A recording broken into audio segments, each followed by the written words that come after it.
인천 항구 근처 붉은 간판의 바다 참맛 앞으로 차가운 바닷바람이 휘몰아쳤습니다.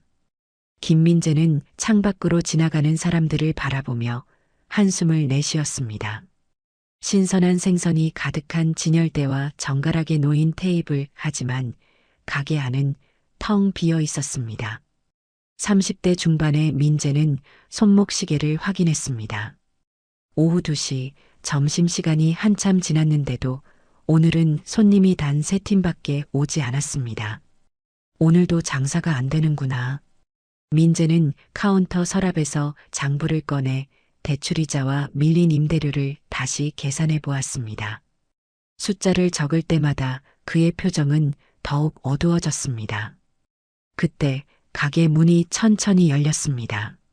낡은 외투를 입은 할머니 한 분이 바람에 몸을 움츠린 채 들어오셨습니다. 민재는 반가운 마음에 재빨리 일어서서 할머니를 맞이했습니다. 어서 오세요, 할머니. 바람이 많이 차네요. 아이고, 여기가 그 유명한 바다 참맛이구나. 이 늙은이를 위해 따뜻한 자리 하나 있을까? 물론이죠. 이쪽으로 모시겠습니다. 할머니를 가장 따뜻한 구석자리로 안내한 민재는 메뉴판을 건넸습니다. 할머니는 메뉴를 보시더니 조심스럽게 말씀하셨습니다. 가격이 좀 있구나. 작은 것으로 하나만 주면 좋겠네. 민재는 할머니의 낡은 옷차림과 주름진 손을 바라보았습니다. 문득 그의 머릿속에 항구에서 일하시던, 이제는 더 이상 돌아오지 않을 어머니의 모습이 스쳐 지나갔습니다. 할머니, 오늘 특별히 좋은 광어가 들어왔어요. 저희 가게 시그니처 메뉴인 바다의 선물로 준비해 드릴게요. 민재는 주방으로 향했습니다. 가장 좋은 광어를 꺼내 정성껏 손질하기 시작했습니다. 그의 손놀림은 마치 예술가의 붓질처럼 섬세했고, 칼날이 생선살을 스치고 지나갈 때마다 반짝이는 회가 모습을 드러냈습니다. 민재는 특별히 아버지를 위해 준비해둔 전복죽도 작은 그릇에 담았습니다. 사장님, 그렇게까지 할 필요 있어요? 아르바이트생 석준이 걱정스레 물었습니다. 오늘도 장사가 안 되는데. 괜찮아. 내가 하고 싶어서 하는 거야. 민재의 표정은 단호했습니다. 이렇게 좋은 음식을, 할머니의 앞에 차려진 음식을 보며 그녀의 주름진 눈가에 감동의 빛이 스쳤습니다. 민재는 부드러운 미소를 지으며 전복죽을 살짝 저어드렸습니다. 할머니, 천천히 드세요. 싱싱한 횟감은 이렇게 간장에 살짝 찍어 드시면 바다 향이 더 살아납니다. 할머니가 음식을 맛보는 모습을 바라보며 민재의 마음은 15년 전 그날로 되돌아갔습니다. 폭풍주의보가 내려진 인천 항구. 16살 민재는 학교를 마치고 서둘러 항구 수산시장으로 향했습니다. 어머니가 그곳에서 일하고 계셨기 때문입니다. 어머니, 빨리 집에 가요. 태풍이 온대요. 민재는 수산시장 안으로 뛰어들었습니다. 수산시장 안은 평소보다 훨씬 분주했습니다. 모두가 서둘러 물건을 정리하고 가게 문을 닫고 있었습니다. 김순자 여사, 민재의 어머니는 바다 참맛에 납품할 생선을 고르고 있었습니다. 민재야, 왔구나. 조금만 기다려. 이 도미 좀 보렴. 오늘 아버지가 직접 잡아오신 거야. 이걸로 특별한 요리를 준비하려고 해. 민재의 어머니는 언제나 그랬습니다. 가족을 위한 음식에는 최고의 재료를 써야 한다고. 그녀의 꿈은 가족이 함께 작은 횟집을 운영하는 것이었습니다. 바다 참맛이라는 이름도 어머니가 지은 것이었습니다. 어머니, 빨리요. 바람이 너무 세요. 그래, 다 됐어. 가자. 두 사람이 시장을 나서려는 순간이었습니다. 갑자기 천둥 같은 소리가 들렸고 사람들의 비명소리가 항구 전체를 뒤덮었습니다. 항구에 정박해 있던 대형 화물선이 닻을 잃고 바람에 밀려 시장 쪽으로 다가오고 있었습니다. 민재야, 빨리 저쪽으로. 어머니는 민재를 강하게 밀어냈습니다. 그 순간 끔찍한 충돌 소리와 함께 시장 한쪽이 무너져 내렸습니다. 사람들의 비명, 무너지는 소리, 비바람 소리가 뒤섞였습니다. 어머니, 어머니. 민재의 절규는 폭풍 속에 묻혀버렸습니다. 그날 이후 모든 것이 변했습니다. 아버지는 사고 소식을 듣고 달려왔지만 이미 어머니는 세상을 떠난 후였습니다. 깊은 슬픔에 빠진 아버지는 점점 건강을 잃어갔고 한때 인천에서 가장 유명했던 생선의 장인의 손은 더 이상 칼을 잡지 못하게 되었습니다. 16살 민재에게 남겨진 것은 산더미 같은 병원비와 아버지의 빈 표정뿐이었습니다. 학교 담임 선생님은 민재에게 장학금을 받을 수 있는 기회가 있다고 말했지만 선생님 죄송합니다. 저 학교를 그만두겠습니다. 민재야, 내 성적으로 충분히 좋은 대학에 갈 수 있어. 어머니도 그걸 원하셨을 거야. 아니요. 어머니가 진짜 원하셨던 건 우리 가족의 식당이었어요. 아버지의 손맛을 제가 이어받아야 해요. 할머니의 목소리가 민재를 현실로 돌아오게 했습니다. 정말 맛있구나. 이렇게 맛있는 생선회는 처음이야. 민재는 희미하게 미소 지었습니다. 어머니의 뜻을 이어 가게를 지켜왔지만 현실은 녹록지 않았습니다. 매출은 계속 떨어지고 임대료는 오르고 그래도 그는 포기할 수 없었습니다. 이것이 어머니의 마지막 소원이었으니까요. 1시간쯤 지나 식사를 마치신 할머니는 계산대 앞에서 당황한 표정을 지으셨습니다. 작은 지갑을 열어보시더니 그 안에는 몇 장의 영수증만 들어 있었습니다. 아이고, 이게 웬일이람. 지갑을 잃어버렸는데 내가 잊고 있었네. 이 가게 앞에서 넘어지면서 떨어진 것 같은데. 민재는 할머니의 손을 살며시 잡았습니다. 할머니, 걱정 마세요. 오늘은 제가 대접해드리고 싶었어요. 어머니가 생각나서 할머니의 눈에서 눈물이 흘러내렸습니다. 정말 고맙구나, 젊은이. 참 따뜻한 마음을 가졌구나. 그때 가게 유리문이 요란하게 열렸습니다. 장석훈 사장이 불쾌한 표정으로 들어서며 큰 소리로 말했습니다.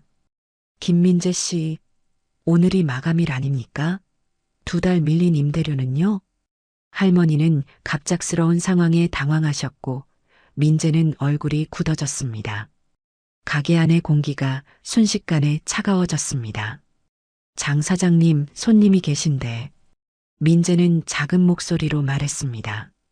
손님? 장석훈은 할머니를 힐끗 보더니 비웃듯 말했습니다. 이런 손님 하나 받아서 뭐가 될 것 같습니까? 2달치 밀린 임대료나 해결하시죠.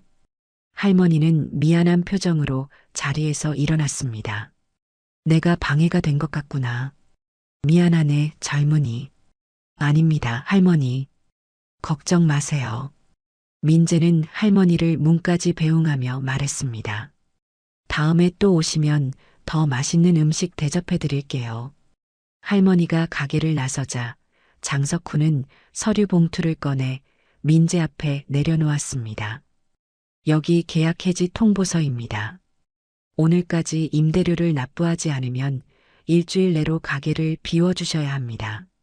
일주일이요? 그렇게 갑자기. 좀 더 시간을 주실 수 없습니까? 이 가게는 어머니의 꿈이었고 아버지의 평생 일터였는데 오래된 꿈 이야기는 그만하시고 비즈니스는 비즈니스입니다. 이미 새 임차인과 계약 단계니까요. 프랜차이즈 초밥집이 들어설 겁니다. 민재의 얼굴이 하얗게 변했습니다. 숨이 턱 막히는 느낌이었습니다. 그래도 이 가게는 우리 가족의 전부예요. 아버지도 이 가게를 지켜야 한다고 하셨는데 아버지 얘기는 그만하시고 현실을 직시하세요. 이 자리에 체인점이 들어서면 월 매출이 지금의 3배는 될 겁니다. 장석훈은 더 이상 말을 잇지 않고 문을 박차고 나갔습니다.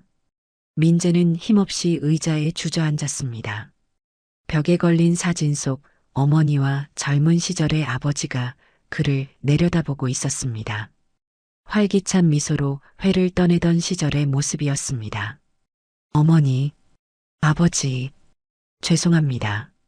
제가 지키지 못할 것 같아요.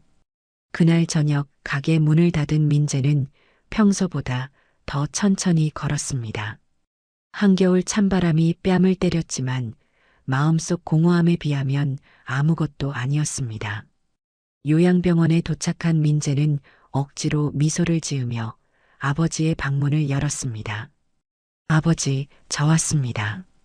침대에 반쯤 기대어 앉아 계신 아버지는 창백한 얼굴로 아들을 바라보셨습니다. 한때 인천에서 가장 유명했던 생선의 장인의 손은 이제 떨림이 멈추지 않았습니다. 우리 민재가 왔구나. 오늘은 아버지 좋아하시는 전복죽 가져왔어요. 민재는 도시락을 꺼내며 밝은 목소리로 말했습니다. 아들, 내 얼굴이 왜 그러냐? 무슨 일 있었나? 아버지의 날카로운 눈빛에 민재는 한숨을 내쉬었습니다. 평생 생선을 고르며 살아온 아버지의 눈을 속일 수는 없었습니다. 아니에요. 그냥 조금 피곤해서. 정직하게 말해라. 내가 어릴 때부터 거짓말은 못했잖니. 민재는 아버지 곁에 앉아 오늘 있었던 일을 모두 털어놓았습니다. 장사가 안 되는 것, 임대료가 밀린 것, 그리고 가게를 빼야 할지도 모른다는 사실까지. 아버지, 정말 죄송해요. 어머니의 꿈이었던 가게인데. 아버지는 말없이 아들의 손을 꼭 잡으셨습니다. 떨리는 손가락에서도 따뜻함이 전해졌습니다. 괜찮다, 민재야. 내가 최선을 다했다는 걸 안다. 그때 민재의 휴대폰이 울렸습니다. 낯선 번호였습니다. 여보세요? 김민재 씨 되시나요? 중년 남성의 목소리가 들렸습니다. 네, 맞습니다만. 저는 태평양수산의 오영철이라고 합니다. 오늘 저희 어머니가 바다 참맛에 다녀오셨다고 하시더군요. 제가 이야기를 나누고 싶은데 혹시 내일 시간 괜찮으신가요? 민재는 혼란스러웠지만 약속을 잡았습니다. 전화를 끊고 아버지를 바라보는데 갑자기 아버지의 얼굴이 창백해지며 가슴을 움켜쥐셨습니다. 아버지, 괜찮으세요? 간호사님, 의사 선생님. 민재의 다급한 외침에 병실 문이 열리고 의료진이 뛰어들었습니다. 의사와 간호사들이 재빨리 움직이며 아버지를 응급 처치했습니다. 민재는 병실 밖에서 초조하게 기다렸습니다. 10분 정도가 지나 의사가 나왔습니다. 김민재 씨, 다행히 심각한 상황은 아닙니다. 하지만 심장 상태가 많이 안 좋아지셨어요. 더 적극적인 치료가 필요합니다. 어떤 치료인가요? 새로운 심장 약물 치료가 있는데 비용이 좀 들긴 합니다. 그리고 정기적인 전문 물리치료도 병행하면 좋을 것 같습니다. 민재는 잠시 말을 잇지 못했습니다. 이미 가게마저 위태로운 상황에서 추가 치료비를 어떻게 감당할 수 있을지. 하지만 아버지의 건강이 우선이었습니다. 알겠습니다.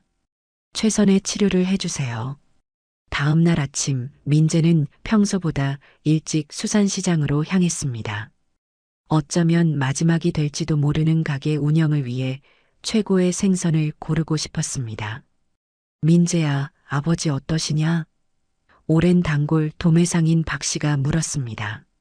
많이 안 좋아지셨어요. 새로운 치료를 시작하기로 했습니다. 그렇구나.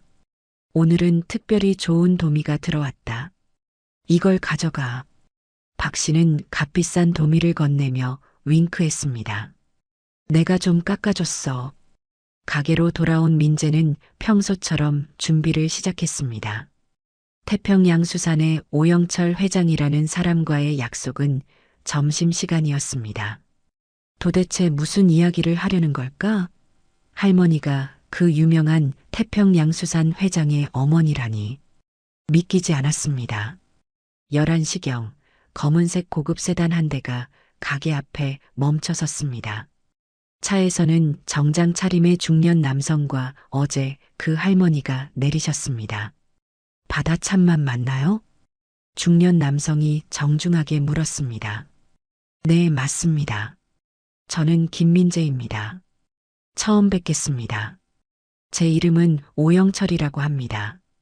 태평양수산 대표를 맡고 있습니다. 두 사람은 공손하게 악수를 나눴습니다.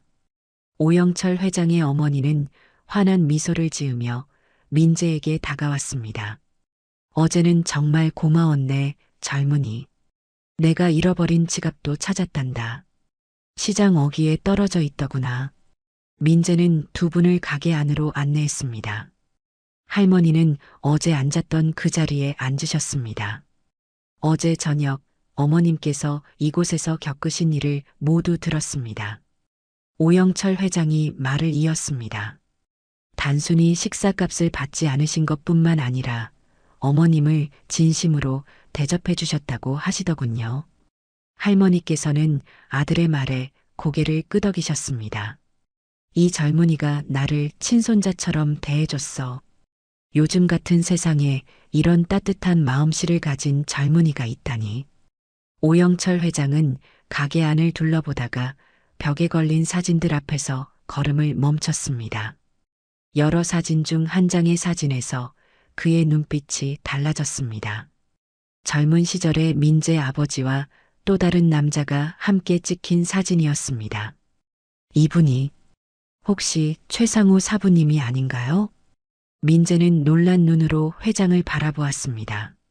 네, 맞습니다만. 어떻게 아시죠? 최 사부님은 아버지의 스승이셨어요. 오영철 회장의 눈빛이 깊어졌습니다.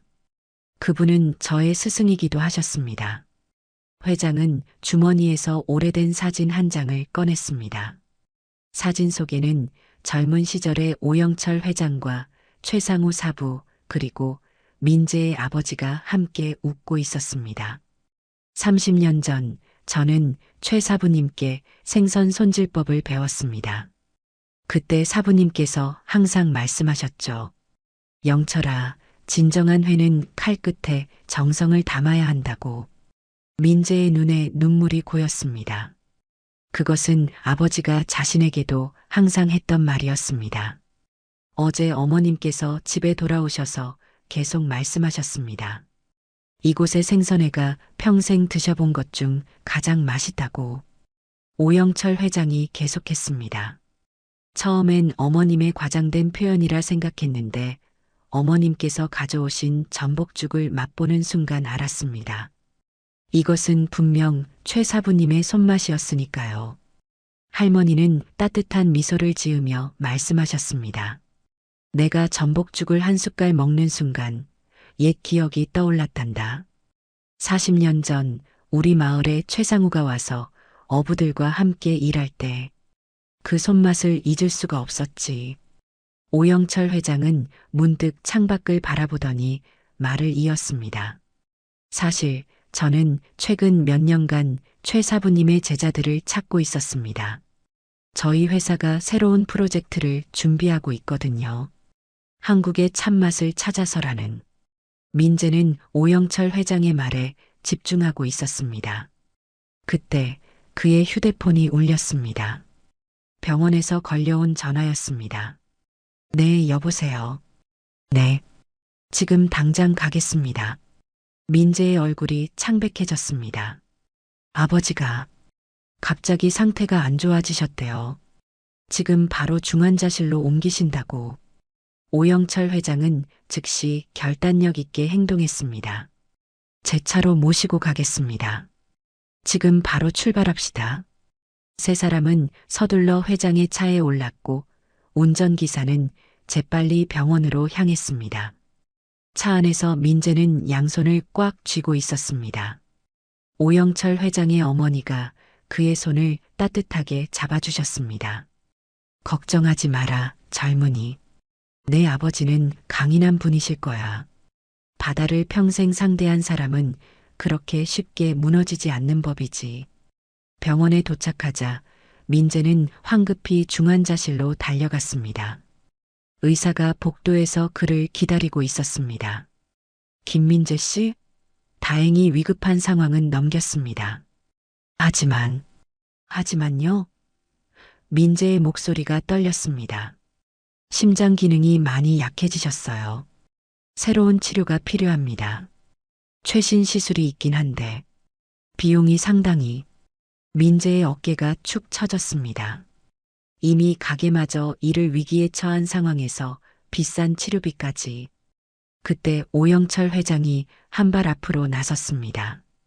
치료비는 걱정하지 마세요. 제가 책임지겠습니다. 아니에요. 그렇게까지는. 민재가 당황하며 거절했지만 회장은 고개를 저었습니다. 이건 단순한 도움이 아닙니다. 김성우 사장님은 우리 스승님의 제자이시고 저에게는 선배님과 같은 분입니다. 빨리 회복하셔야 우리가 함께 계획 중인 일도 진행할 수 있을 테니까요. 중환자실의 문이 열리고 민재는 아버지의 침대 옆으로 다가갔습니다. 산소 마스크를 쓴 아버지는 창백했지만 아들을 보자 희미하게 눈을 떠 손짓하셨습니다. 아버지. 민재는 아버지의 손을 조심스럽게 잡았습니다. 괜찮다 아들아. 아버지의 목소리는 약했지만 따뜻했습니다. 오영철 회장이 중환자실로 들어와 정중히 인사를 드렸습니다. 김성우 사장님, 오랜만에 뵙습니다. 저 오영철입니다. 기억하십니까? 노인의 눈에 놀라움이 스쳤고 이내 흐릿한 미소가 번졌습니다. 영철이, 너였구나. 네, 맞습니다. 스승님의 가르침을 잊지 않고 있습니다. 그리고 이제 민재 씨와 함께 새로운 일을 계획하고 있습니다. 민재는 의아한 표정으로 회장을 바라보았습니다. 오영철 회장은 민재에게 설명했습니다. 민재 씨, 제가 이야기하던 한국의 참맛을 찾아서 프로젝트. 이것은 우리나라 전통 어촌의 맛과 기술을 보존하고 계승하기 위한 프로젝트입니다. 특히 최 사부님의 손맛을 이어받은 장인들을 찾고 있었죠. 그리고 어머님의 인도로 당신을 만났습니다. 회장은 침대 옆에 놓인 의자에 앉아 김성우 사장에게 말했습니다. 사장님, 저희 태평양수산은 대형 유통만 하다 보니 점점 우리 고유의 맛을 잃어가고 있습니다. 그래서 최 사부님께서 가르쳐 주신 전통 방식을 되살리고자 합니다. 그리고 그 첫 번째 파트너로 바다 참맛을 생각하고 있습니다. 회장은 자리에서 일어나 창가로 걸어갔습니다. 병실 창문으로는 멀리 인천 항구가 보였습니다. 제가 알아보니 장석훈이라는 사람이 바다 참맛을 내쫓으려 한다더군요. 그와도 이야기를 나눴습니다. 임대 계약은 더 이상 걱정하지 않으셔도 됩니다. 민재는 놀라서 말을 잇지 못했습니다. 오영철 회장은 미소를 지으며 계속했습니다. 앞으로 바다 참맛은 태평양 수산과 함께 한국의 참맛을 찾아서 프로젝트의 첫 번째 장소가 될 것입니다. 물론 가게의 운영과 요리는 계속 민재 씨가 맡게 됩니다. 저희는 단지 지원자일 뿐이니까요. 민재의 아버지가 힘겹게 손을 들어 아들의 얼굴을 쓰다듬었습니다. 내 어머니가 자랑스러워할 거다. 며칠 후 아버지의 상태는 안정을 찾았고 새로운 치료를 시작했습니다. 의사들은 놀라운 회복세를 보인다며 희망적인 전망을 내놓았습니다. 그 사이 바다 참맛은 임시 휴업에 들어갔고 오영철 회장의 지원으로 전면 리모델링이 시작되었습니다.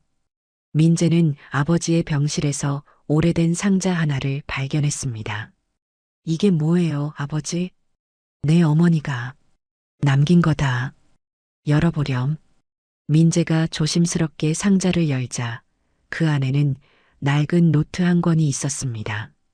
표지에는 어머니의 필체로 바다 참맛 우리 가족의 꿈이라고 적혀 있었습니다. 어머니가 남기신 거예요? 민재의 목소리가 떨렸습니다. 그래. 내 어머니는 항상 꿈이 있었지. 우리 가족이 함께 운영하는 작은 횟집. 그곳에서 사람들에게 바다의 진짜 맛을 전하는 것. 민재는 노트를 펼쳤습니다. 그 안에는 다양한 생선 손질법과 비법 레시피들이 빼곡히 적혀 있었습니다. 특히 눈에 띄는 것은 마지막 페이지였습니다.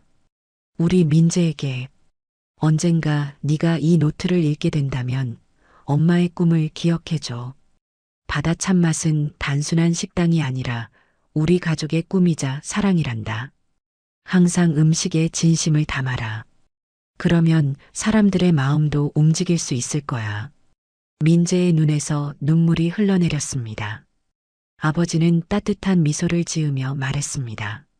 이제 내 어머니의 꿈을 이룰 시간이다.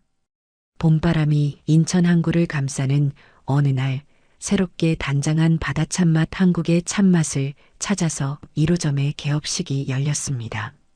가게 앞에는 많은 사람들이 모여 있었습니다.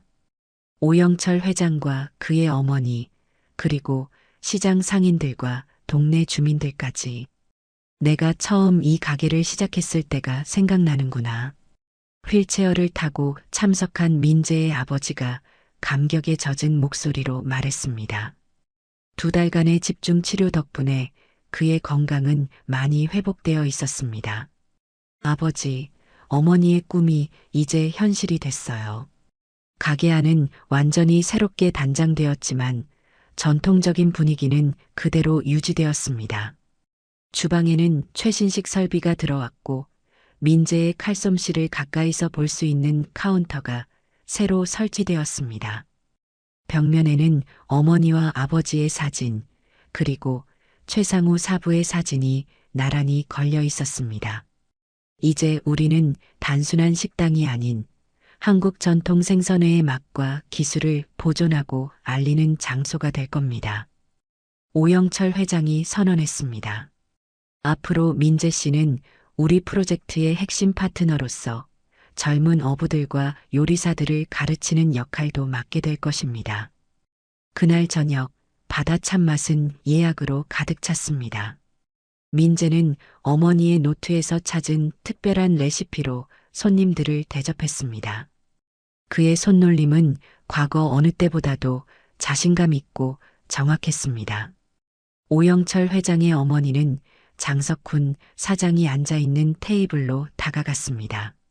장 사장은 거래 관계를 생각해 개업식에 참석했지만 어색한 표정이었습니다. 젊은이, 앞으로는 욕심보다 사람을 먼저 보게. 돈이 전부는 아니라네. 할머니의 따끔한 충고에 장 사장은 고개를 숙였습니다.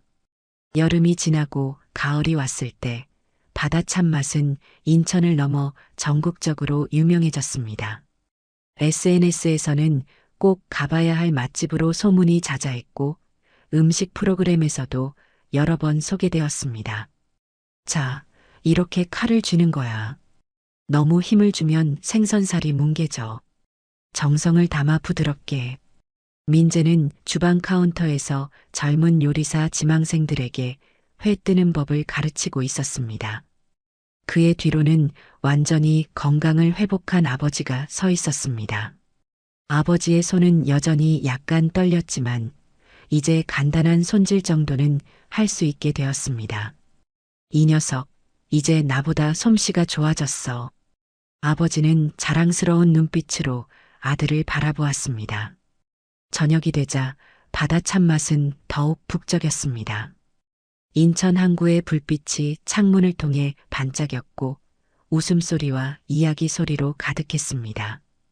오영철 회장이 가족들과 함께 방문했고 민재는 직접 최고급 코스 요리를 준비했습니다.